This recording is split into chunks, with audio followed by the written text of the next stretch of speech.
Hey guys, welcome back. We are going through the SAT practice test number 5. This is module 1, question 1.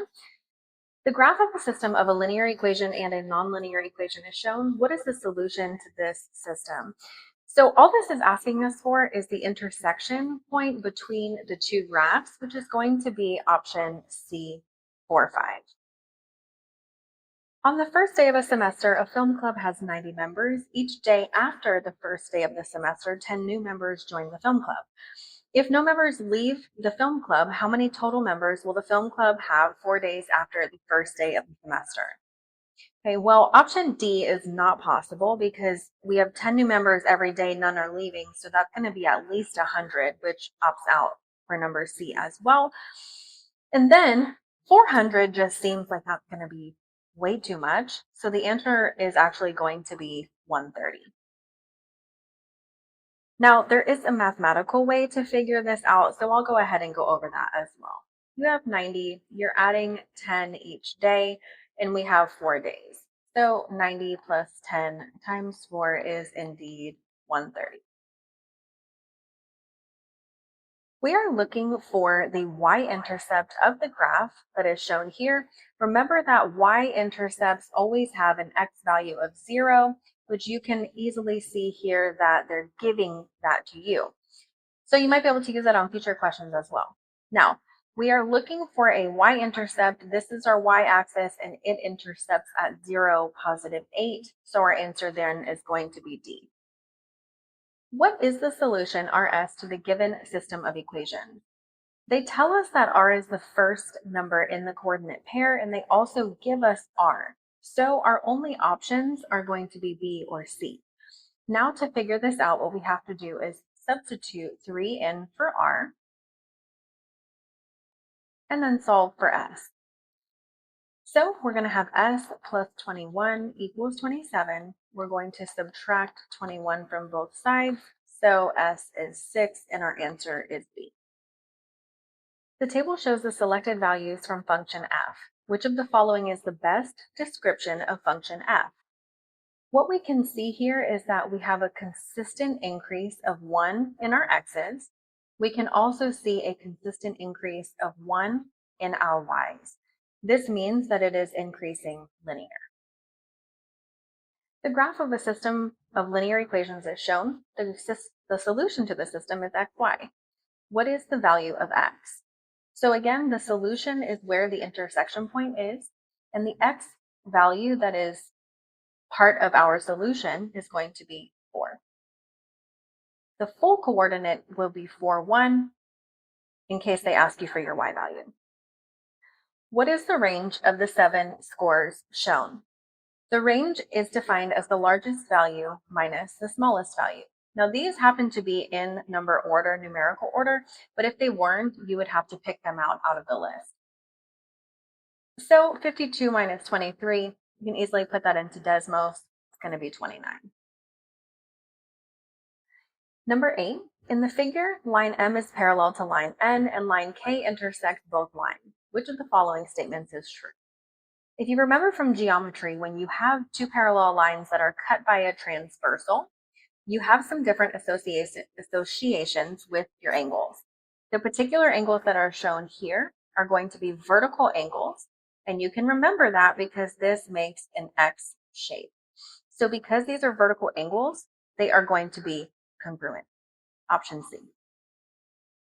The equation x plus y equals 1440 represents the number of minutes of daylight, x, and the number of minutes of non-daylight, y, on a particular day in Oak Park, Illinois. If this day has 670 minutes of daylight, how many minutes of non-daylight does it have? Okay. Well, these last two options are not feasible because 670 out of 1440 is not going to be 1373 or 1440.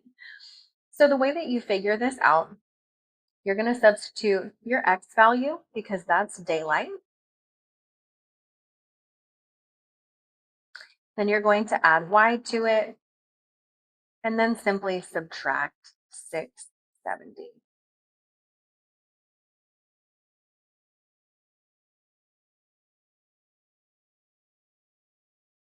Obviously, you can plug this into Desmos and go faster than what I'm doing here. It's going to be 7, 7.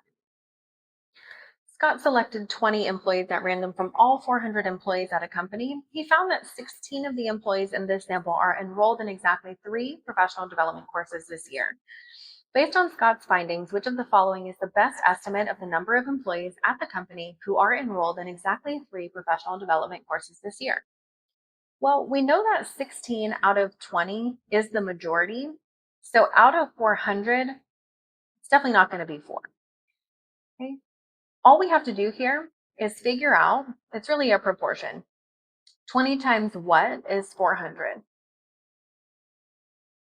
So 16 times 20 is 320.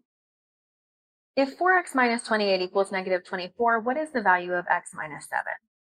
If you look between these two numbers here, you can factor out the GCF, which is 4, then divide both sides by 4. So x minus 7 is negative 6.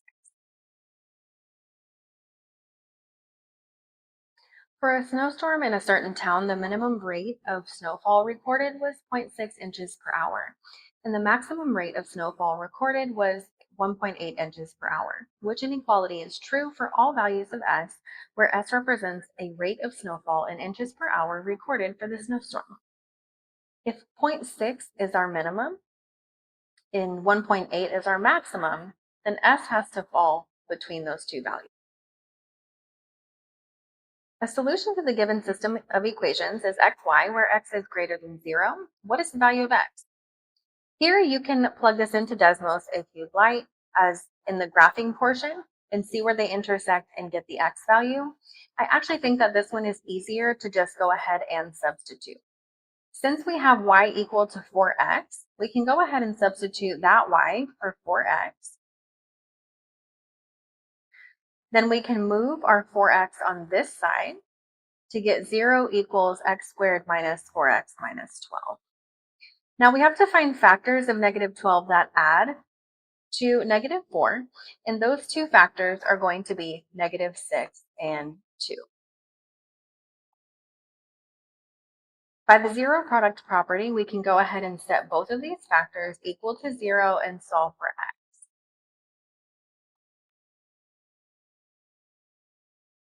Since x has to be positive, and that's one of the conditions that we are given, x has to be 6 here. The store sells 2 different sized containers of blueberries. The store's sales of these blueberries totaled $896.86 last month. The equation here represents a situation where x is the number of smaller containers sold, and y is the number of larger containers sold. According to the equation, what is the price in dollars of each of the smaller containers? Since x is our small container, the associated price of each one is just going to be $4.51. A right circular cylinder has a base of 22 centimeters and a height of 6 centimeters. What is the volume in cubic centimeters of the cylinder? Let's sketch this out real quick.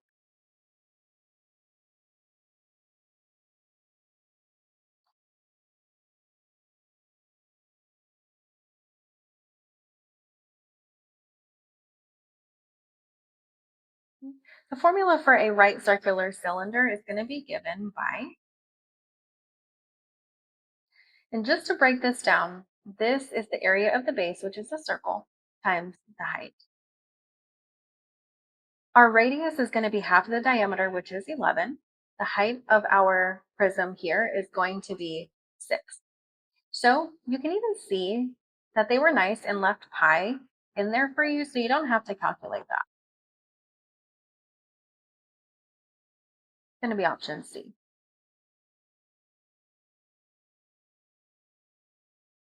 If you were to plug this into Desmos, all you would have to do is plug in these two numbers and leave pi out of it.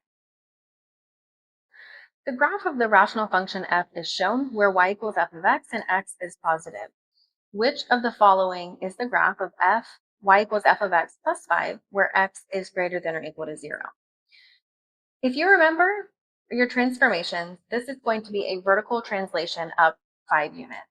So the easiest way I've found to do this is to pick a point that is exactly intersecting the two lines here. So what I mean by that is that that graph goes exactly between these two lines where you can see what the values are on both our x and our y axis.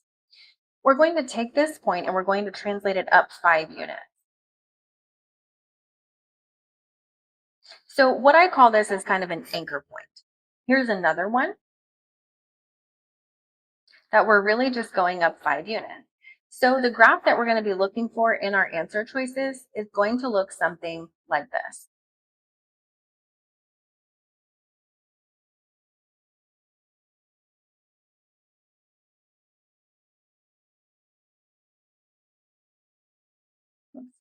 Right. Option D. At a particular track meet, the ratio of coaches to athletes is 1 to 26. If there are X coaches at the track meet, which of the following expressions represents the number of athletes at the track meet?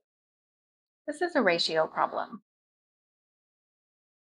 If we have 1 to 26, and we know that there are X coaches, 1 times X is X, 26 times X is going to be 26. Kaylani used fabric measuring 5 yards in length to make each suit for a men's choir. The relationship between the number of suits that Kaylani made, X, and the total length of fabric that she purchased, Y, in yards is represented by the equation Y minus 5X equals 6. What is the best interpretation of 6 in this context? We have an equation here, but I think it's going to be easier to see the relationship if we go ahead and get it into Y equals mx plus b form. We're going to do that by adding 5x to both sides. So we have y equals 5x plus 6. It says that the number of suits that she made is x. So if this is the number of suits, and it's being multiplied by 5, that tells me that's the yards of fabric, which is also indicated at the top here, that she purchased 5 yards for each set. That means that the 6 is not multiplied by anything, but it does have to do with the amount of fabric that she purchased. Now, does it make sense to say that she purchased 6 total yards of fabric? Well, no, because even if she does one suit, she's going to have to buy at least 5 yards, but then there's still 6 added to it. Now, she didn't use a total of 6 yards to make the fabric, to make the suits. It has to be D here. Number 19. What is the value of tangent of 92 pi over 3? We're going to go over to Desmos, and I'll show you how to do it from there. Now that we're in Desmos, we're going to go ahead and plug in tangent of 92 pi over 3. I'm going to show you a few things along the way. You can see here that you have a rad and dag button. In this case, we are plugging in radians, so you need to make sure that your radian button is selected. Second thing, you're going to do tangent. The pi is under the function button. So we're going to type in 92 pi. And it's intuitive, so you can go ahead and click divided by, then do 3. So you can see that your answer is going to be negative 1.73205. That's going to knock those options out, C and D. Let's go ahead and plug in to see what the square root of negative 3 is, or the negative square root of 3. 1.73205, looks like that one's it. And then just to see, we'll go ahead and do divided by 3 here. It's not that one. It's definitely option A. Number 20. In the triangle shown, what is the value of cosine of x? When you are talking about this degree, the adjacent side is the only side that you can touch while you're standing in this corner, which is going to be 11. The hypotenuse is going to be the one that's across from the 90-degree angle, always. Cosine is going to be your adjacent over your hypotenuse. So the cosine of x is simply 11 over 28. The function g is defined by g of x equals x plus 14 times t minus x, where t is a constant. In the xy plane, the graph of y equals g of x passes through the point 24, 0. What is the value of g of 0? So they give us 2 points here that we have to use. One, the 24, 0 we will use to solve for t.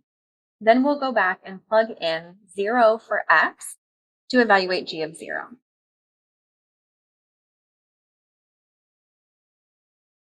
First, we are replacing every x with a 24. Next, we're going to replace every y, so this entire thing is going to be 0.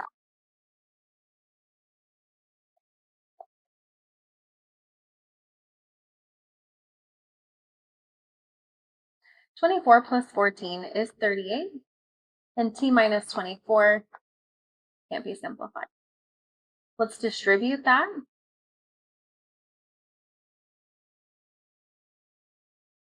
To get 38t minus 912, then we can add 912 to both sides.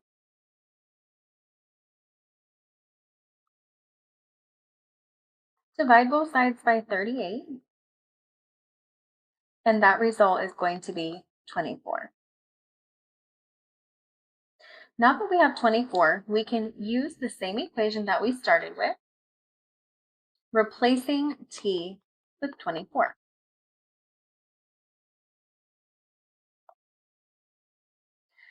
Now, what it's asking us to do with this second part is to replace all of the x's with 0 to figure out what the value of g of 0 is.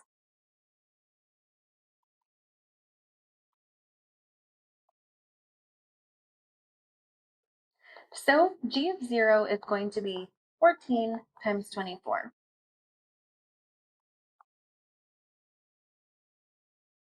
Which is 336. The graph of the given equation is a circle in the xy plane. The point AB lies on the circle.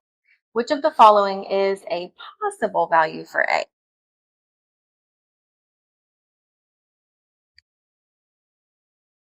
We're going to go over to Desmos and graph this, and I'll show you how to do it from there. Once we're in Desmos, we can go ahead and type in our equation.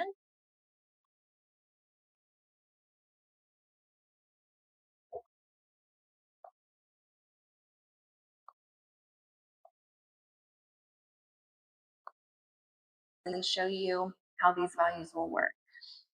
Okay, we're looking for possible x values. So when we have negative 16, our value for negative 16 is over here.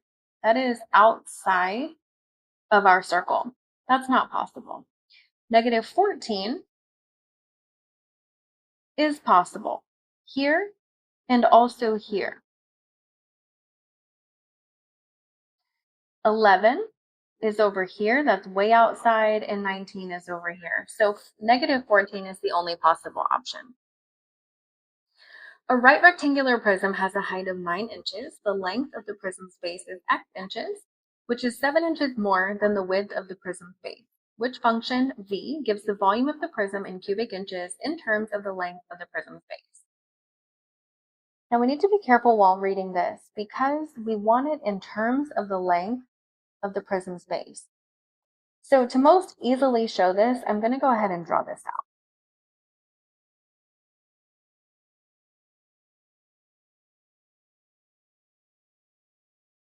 We know that the rectangular prism has a height of 9. We know that the length of the prism's base is x. We also know, I'm just going to write some side work up here, that the length is 7 more than the width. So if we know that the width is w, w is going to be x minus 7. So this part right here is going to be x minus 7.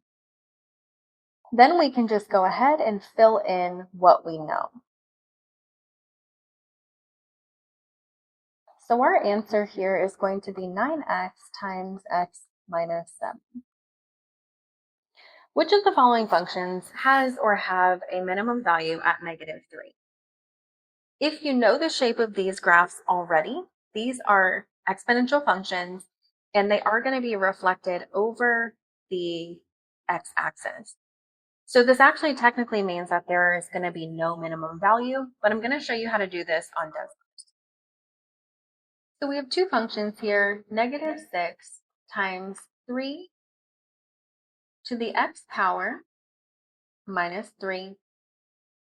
Then we're going to have negative 3 times 6 also raised to the x power.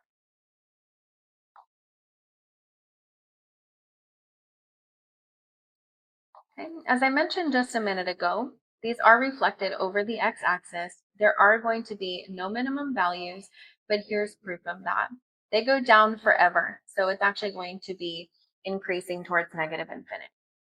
But the answer is D. The result of increasing the quantity x by 400% is 60. What is the value of x? Now, when we are increasing, that automatically means that we are taking whatever percentage that we have and adding it to 100%. So we are increasing the quantity x by technically 500%. And the result that we're getting for that is 60. Well, 500% is the same thing as 500 over 100, which is just 5. From here, we can divide both sides by 5, so our answer is 12. Also, thinking logically about this problem, if you are increasing a quantity by 400% and the result is 60, there's no way that these last two options make sense. The function f is defined by f of x equals ax squared plus bx plus c, where a, b, and c are constants. The graph in the xy plane passes through the points 7, 0, and negative 3, 0. If a is an integer greater than 1, which of the following could be the value of a plus b? These right here are the zeros of the function, which mean that this expression will factor. When we have 7, 0, and 3, 0, this is what we're saying here. X equals 7, and y, and x equals negative 3. So if we were to subtract 7 from both sides, we would get x minus 7 equals 0, and also x plus 3 equals 0. So we can write those factors here, and then we can distribute and FOIL.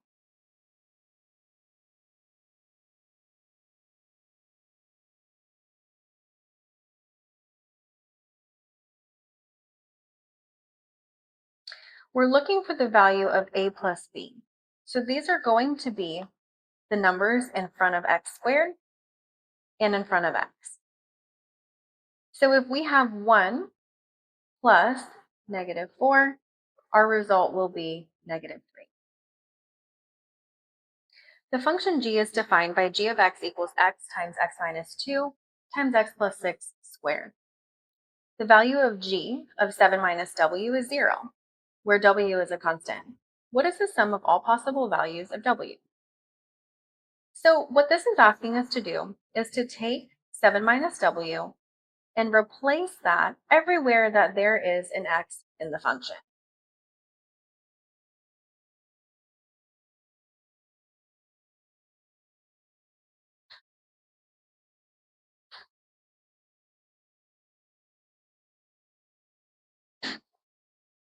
Now we can simplify. Because the result is 0, we can go ahead and set the equation equal to 0. So we're going to have 0 equals 7 minus w. 7 minus 2 is 5. And then 7 plus 6 is going to be 13 minus w squared. Now we need to find the sum of all possible values of w. Because of the zero product property, we can set all of these factors equal to 0 and solve for w.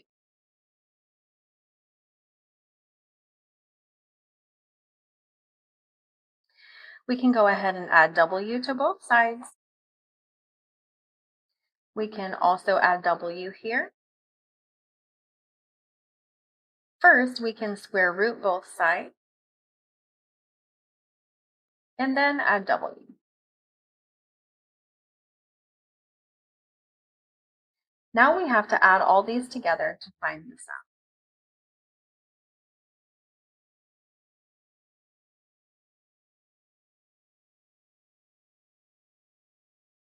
25 is our answer.